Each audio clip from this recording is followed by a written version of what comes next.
क्या आपने कभी सोचा है कि अगर आप समय में पीछे जा सकें या भविष्य में झांक सकें तो आप क्या करते?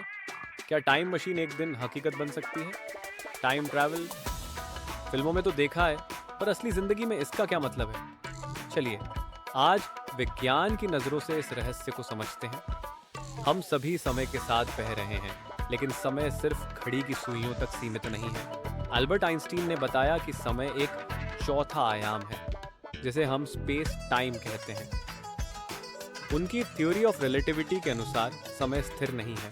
अगर आप तेज गति से चलें, जैसे कि प्रकाश की गति के पास, तो आपके लिए समय धीरे चलता है। इसे टाइम डायलेशन कहते हैं। उदाहरण के लिए, अंतरिक्ष यात्री के लिए समय जमीन पर रहने वालों की तुलना में थोड़ा धीमा चलता है। अब सवाल ये है, क्या हम समय में पीछे या आगे जा सकते हैं?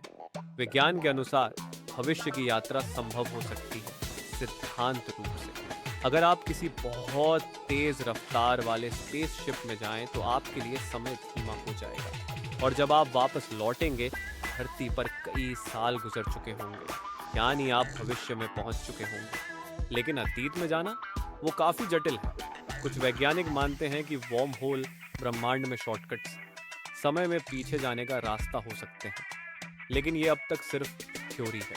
अगर आप अतीत में जाएं और कुछ बदल दें, जैसे अपने दादा को मिलने से पहले ही रोक दें, तो क्या आप खुद कभी पैदा होंगे?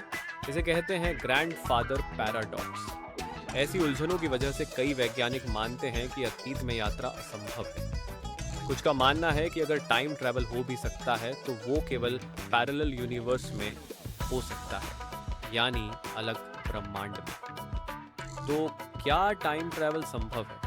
फिलहाल विज्ञान के पास कई थ्योरीज हैं, लेकिन पक्के सबूत नहीं। टाइम ट्रैवल हमारे लिए एक रोमांचक सपना है, जिसे भविष्य का विज्ञान शायद एक दिन साकार कर दे। अब आप बताइए, अगर आपको टाइम ट्रैवल करने का मौका मिले, तो आप अतीत में जाना चाहेंगे या भविष्य में? कमेंट में जरूर बताएं।